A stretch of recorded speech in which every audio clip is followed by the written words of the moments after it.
Olá, tudo bem com você? Seja muito bem-vindo a mais um capítulo do Mundo Corporativo. Boa parte das empresas que você conhece, que eu conheço, são empresas familiares. Algumas até não são mais, mas já foram no início da sua história. Algumas se profissionalizaram, outras nem tanto. Quem pode fazer diferença nestas empresas? Os novos líderes? É sobre eles que nós vamos falar hoje aqui no Mundo Corporativo. E para tratar desse assunto, nós convidamos a Mary Nicoliello. Ela é diretora do Centro de Governança das Empresas de Controle Familiar da PwC e acaba de desenvolver uma pesquisa no sentido de entender melhor quem é este novo líder das empresas familiares. Mary Nicoliello, muito bom dia para você e muito obrigado desde já pela sua presença aqui no Mundo Corporativo. Eu que agradeço o convite. Bom dia a todos. Mary Nicoliello, vamos começar explicando então esta pesquisa a qual eu me referi. Quantas pessoas vocês buscaram, quem vocês buscaram e por que vocês buscaram? Bom, há mais de 10 anos a PwC investe numa pesquisa de empresas familiares. Em 2014, pela importância do tema Nova Geração de Líderes, nós criamos uma pesquisa exclusiva para lidar com essa nova geração. Então, ela funciona a cada 2 anos, em 2014 foi a primeira, agora em 2016 a segunda pesquisa Futuros Líderes da Nova Geração. Nós conversamos com 268 empresas no mundo, 40 delas brasileiras, de diversos setores e no faturamento pequenas, médias e grandes empresas. Por que vocês sentiram a necessidade de ir buscar o perfil desses novos líderes? A gente percebia nas pesquisas anteriores, só relacionadas a empresas familiares, que alguns assuntos eram fundamentais, como, por exemplo, a inovação e a sucessão. E a empresa familiar é um paradoxo, né? Ela é empresa, ela é família, ela é tradição, ela é inovação. E a nova geração tem um papel fundamental na inovação.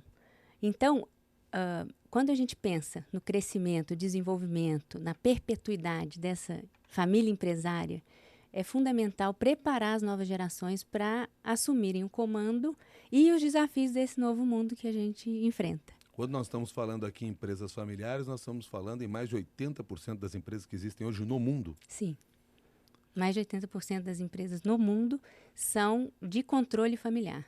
Agora, a gente percebe que este é um movimento que precisou crescer numa velocidade maior, até pela própria competitividade, pela globalização, uma profissionalização de parte dessas empresas. Este é um fenômeno que a gente poderia dizer que está presente hoje nesse segmento? Milton, esse assunto é fundamental, porque só 3% das empresas familiares sobrevivem até a 4ª geração. Então, as empresas familiares sabem que o caminho da profissionalização é fundamental.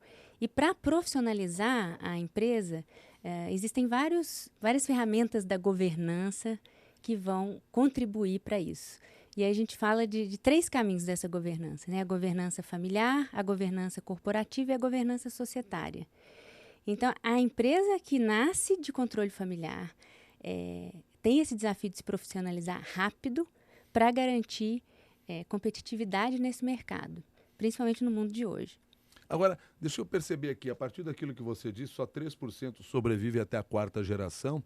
Esta profissionalização, este olhar que vocês encontraram dos novos líderes nas suas próprias empresas, nas empresas familiares, tende a mudar essa estatística? Tende a dar sobrevivência maior às empresas? A gente acredita que sim, né? E esse movimento de profissionalizar a empresa e organizar a família é fundamental. O que a gente tem visto é uma nova geração muito atenta à sua qualificação. Então, uma das questões que apareceram na pesquisa é que ele sabe o seguinte, sendo da família, tendo o sobrenome da família, eles têm que ser melhores do que já estão lá. Então, para eles ganharem credibilidade, conquistarem confiança, eles precisam se qualificar. A ideia de ser o filho do dono, eu tenho lugar garantido, acabou. Já era. Acabou. E eles têm consciência disso. Foi isso que vocês descobriram na pesquisa? Eles têm consciência disso e, além desse dado interessante, né, da questão de se qualificar, eles trouxeram a importância de trabalhar em outras empresas. Então, a partir do momento que eu adquiro novas ferramentas, eu vou contribuir mais, vou gerar mais valor. E essa nova geração olha a geração de valor não só financeira. Então, é a geração de valor humana, intelectual, social e financeira. Então, essa complexidade é maior. Eu falo que é uma geração muito mais conectada com a questão da sustentabilidade. Isso vai ao encontro da pergunta que o Nando Donel, que está nos acompanhando pelo Facebook, faz. Como esses novos líderes tratam a questão da sustentabilidade? Então, muito interessante essa pergunta, porque na pesquisa a gente percebeu, mais de 90% disseram que é fundamental qualificar os funcionários e pensar na saúde e bem-estar das equipes. Então, essa nova geração entende os stakeholders de uma forma diferente. Todos os stakeholders participam desse crescimento, dessa organização. Então, esses novos líderes se preparam olhando sempre uma causa maior. Então, eles não querem simplesmente gerar retorno financeiro, eles querem um legado, um propósito. Qual legado eles vão deixar? Como que eles vão contribuir para deixar algo melhor do que eles encontraram? Isso, para vocês, na pesquisa ficou muito claro, em termos de números. Muito claro. Agora, e como é que eles levam à frente essa discussão da sustentabilidade dentro da sua empresa, nas ações que adotam realmente, para que haja isso como parte do negócio? À medida que você também está trabalhando com gerações anteriores, com culturas muitas vezes diferentes, com pais, avós, bisavós, que pensavam até porque viviam num outro mundo. Como você trabalha essas ideias que podem ser divergentes? Milton, o melhor dos mundos é a experiência da geração atual, e dos fundadores, o legado, com a nova geração querendo inovar. Então, o ambiente propício, uma plataforma que traz a experiência da geração atual com a inovação dos novos líderes, é um ambiente propício a organizar esses stakeholders de uma forma que vai fazer com que essa empresa passe o bastão de uma geração para outra geração. Então, esse novo líder, nascendo numa empresa familiar, ele já tem no DNA os valores da família, o legado desta família, e são histórias incríveis. Normalmente são fundadores que vieram do Japão, da Itália, imigrantes que passaram por muitas dificuldades, muitos desafios e construíram impérios. E os valores que estão por trás disso é o empreendedorismo, é o trabalho duro, é o respeito aos funcionários, às pessoas que ajudaram a levar aquela empresa até ali. E esse jovem, ele viveu isso, ele viveu essa história. Só que ele enxerga o mundo de hoje com novos desafios, principalmente essas estratégicas digitais e tecnológicas. Então, ele pensa na importância da escala, mas não só no retorno financeiro. Quem de fora da empresa ajuda a fazer esse diálogo? Se é que existe alguém de fora da empresa, não, mas de fora da família que ajuda a fazer esse diálogo? Sim. Isso foi outro dado importante. Mais de 90% dos novos líderes entendem a importância de ter executivos de fora, profissionais de fora, para auxiliar nessa estruturação desse modelo da empresa familiar que lida com desafios delicados. Eu falo que a gente tem a tríade, empresa, família e propriedade. O drive da empresa é amor e união. O drive da família é amor e união.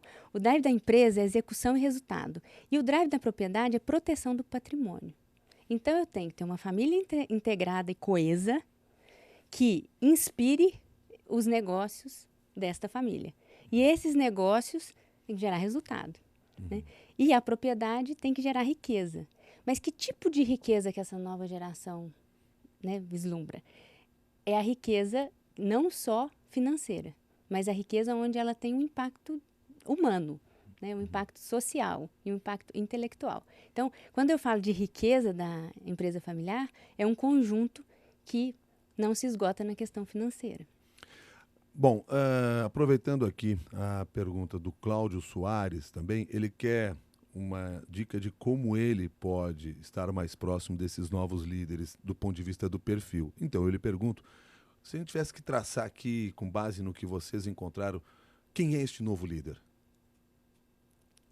Então, esse novo líder é um líder que tem como prioridade autoconhecimento e maturidade. Então, ele sabe a importância de se conhecer, e entender até onde ele vai, o que ele é bom, onde ele brilha. para que ele contribua da melhor forma possível. Então, esse novo líder tem uma questão de uma consciência de si importante, uma consciência do outro, né? E quando eu falo do outro, é tanto da família, quando, né, nessa questão da empresa familiar, quanto na empresa. Então, ele quer ter muito claro qual que é o papel dele. Ele vai vir como um executivo, ele vai se preparar para um conselho, ele vai empreender fora, né, da empresa familiar em um outro negócio. Então, esse líder quer ter essa clareza. Onde que eu vou contribuir melhor?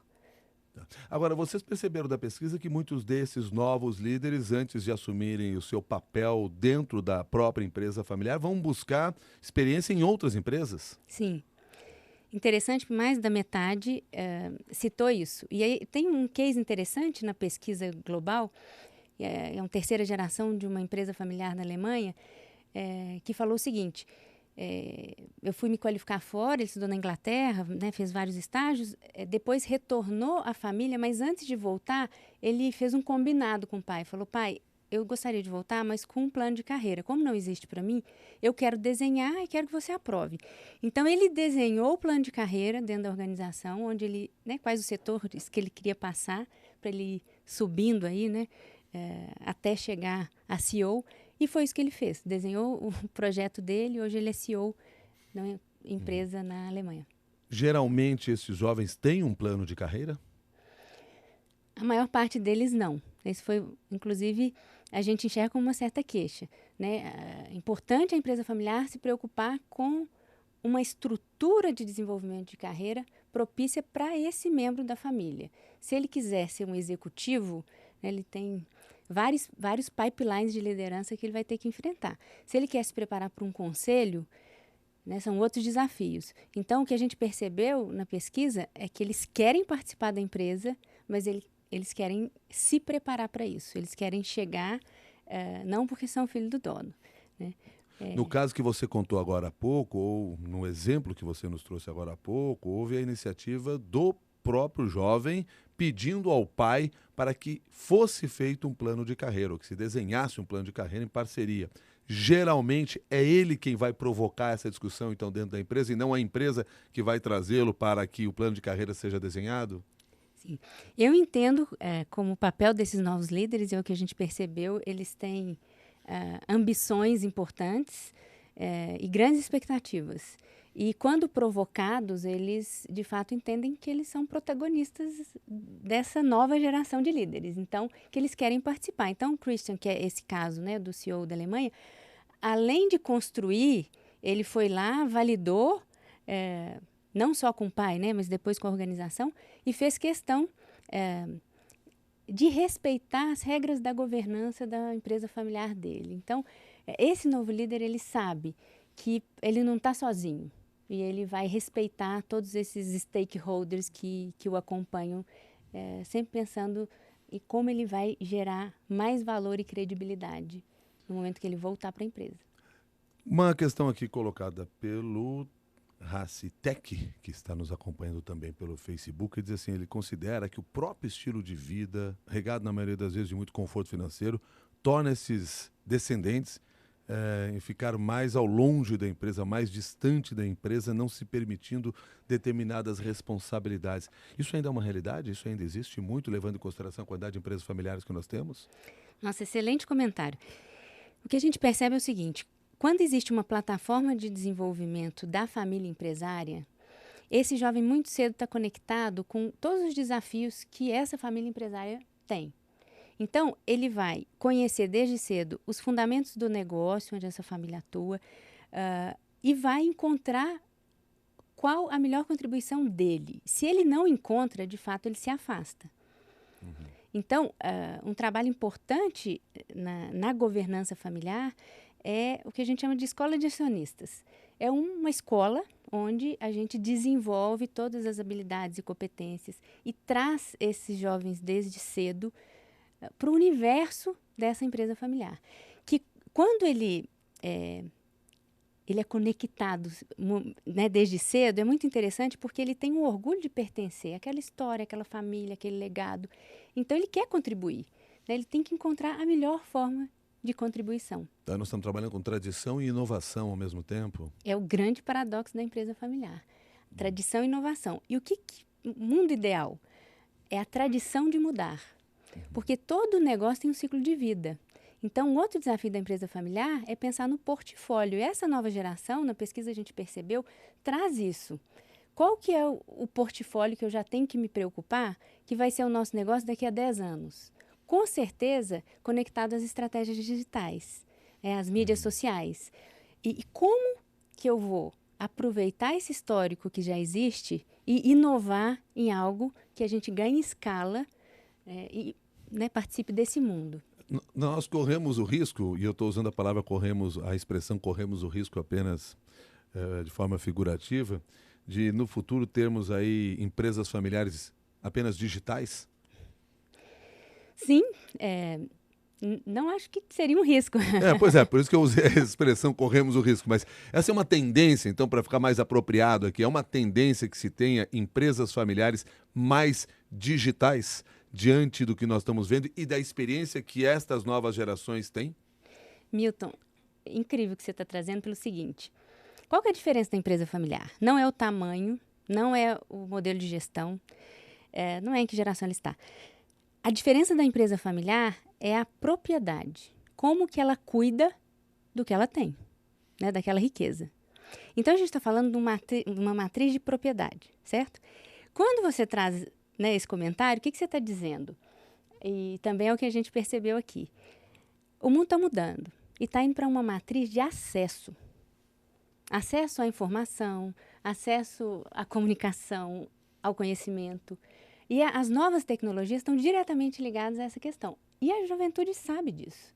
Os novos líderes querem aproveitar, pensando nos negócios que existem, eles respeitam profundamente, esse dado está aqui, eles entendem que, por exemplo, uma indústria ela tem um ciclo de vida, às vezes, muito maior do que outros negócios. Mas não vamos deixar de olhar a matriz de acesso, que é onde a gente vai conseguir ter essa conexão estratégica com o digital, escalar e aproveitar o portfólio pensando nessas próximas gerações. Bom, então se tudo der certo, nós teremos cada vez mais empresas familiares digitais e centenárias, à medida que você mesmo está chamando a atenção que esta nova visão deve dar vida mais longa para essas empresas, além da terceira geração, como é costume na maioria delas. É interessante pensar o seguinte, teremos, mas não vamos deixar de ter também essas empresas que eu chamo de as que estão atuando nas indústrias, que tem um período e um ciclo de vida muito maior. Então,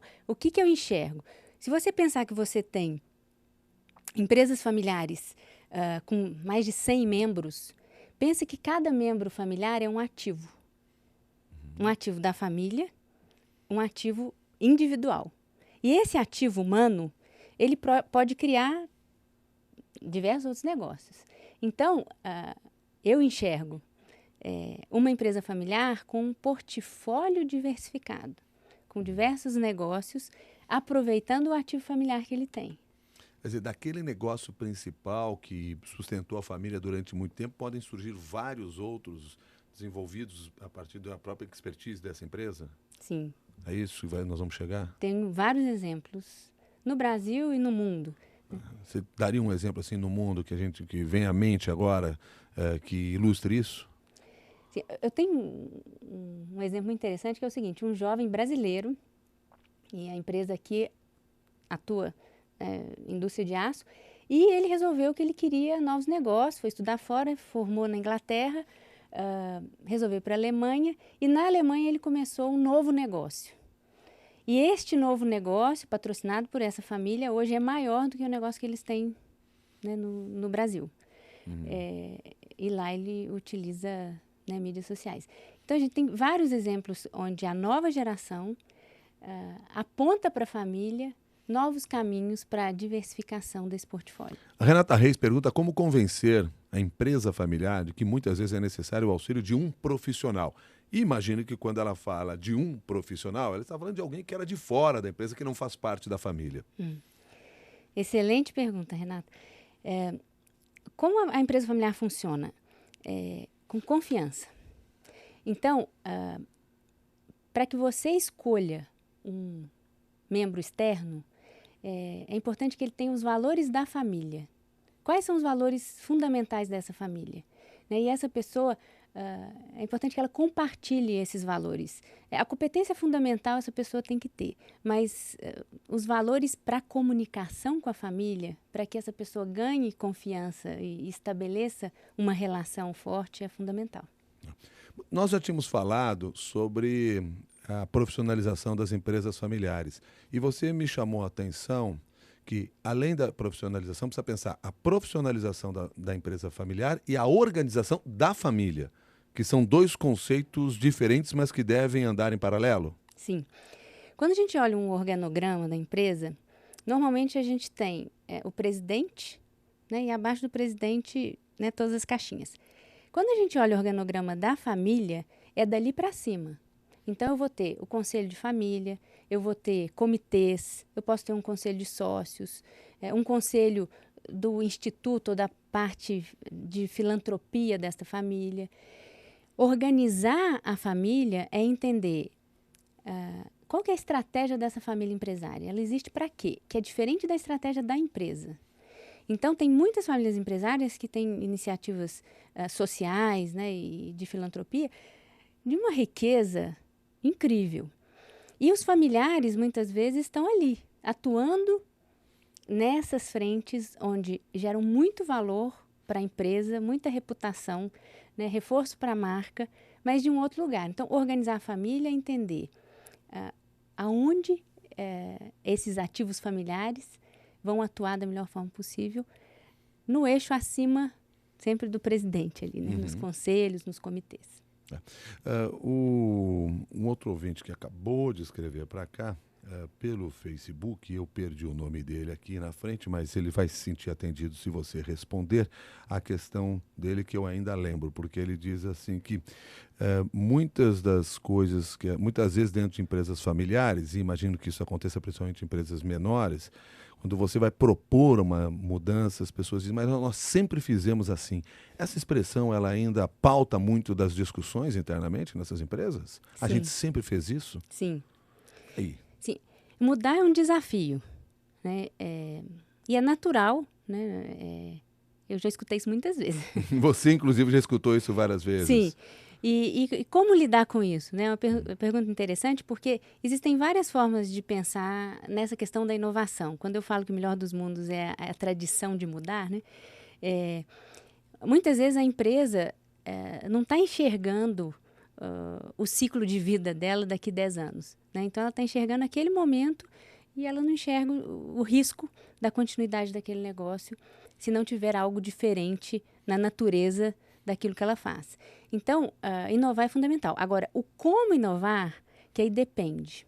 Cada família tem sua linguagem, sua forma de conversar.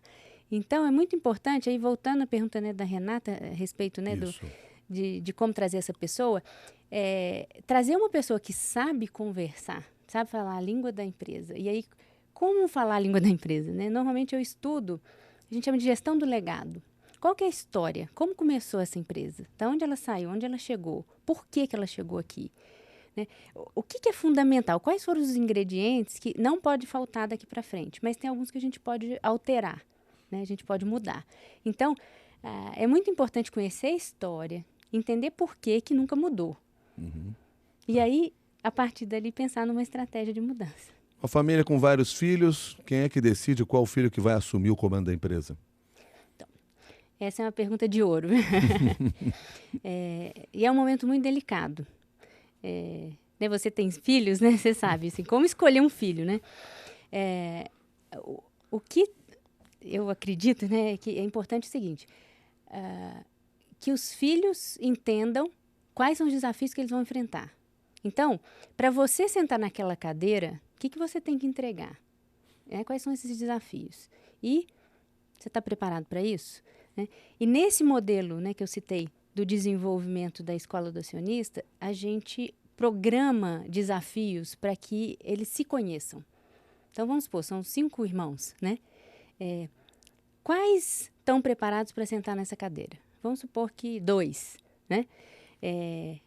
E aí, a família que vai decidir. Nós vamos criar dois setores diferentes, nós vamos deixar um CEO nessa empresa, mas aquela pessoa tem que ter clareza de que vai ser cobrado de resultados e ter clareza do que ele tem que entregar. Mas essa discussão vai ser feita no almoço de domingo ou em alguma outra oportunidade? Não. O que é importante a gente pensar? Família é família, empresa é empresa. O grande desafio da empresa familiar é entender o seu papel. O papel enquanto família, o papel enquanto empresa. Então, vamos supor que você é o chefe do seu filho.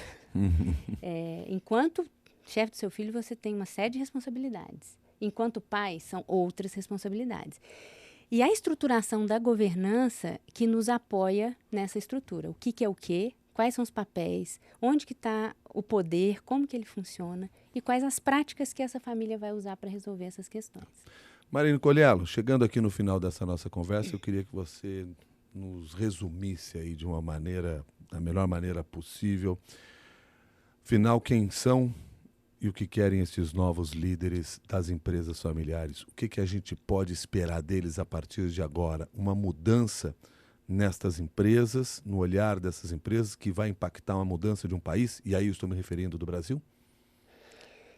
Bom, eu acredito muito nas novas gerações e por isso eu desenvolvo esse trabalho há alguns anos e venho me surpreendido profundamente.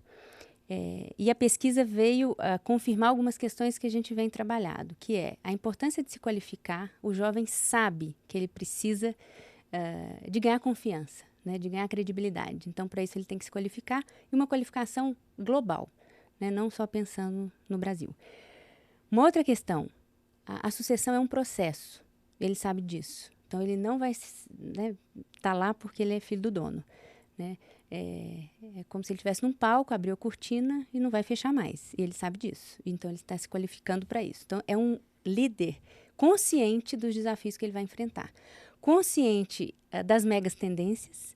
Ele sabe da importância, né, da estratégia digital nesse mundo de hoje. Ele se preocupa com escassez de recurso hídrico, energético, com deslocamento do poder. Então, é um jovem atento ao que está acontecendo no mundo e que quer gerar valor. Ele quer deixar a marca dele. Ele quer trabalhar por uma causa, por um propósito. Então, são pessoas com ambição, mas uma ambição que vai muito além do gerar valor financeiro. Nós também teremos empresas mais honestas? Eu tenho certeza que sim. Nós temos trabalhado com vários jovens de pequenas, médias e grandes empresas e a cada dia eu me surpreendo. A questão da ética é fundamental. E, às vezes, eles são cobrados pela geração atual da questão financeira, mas eles não têm colocado a questão financeira em primeiro lugar e, ao mesmo tempo, não têm esquecido dela. Então, é uma geração que vem para nos desafiar. Que bom, que assim seja.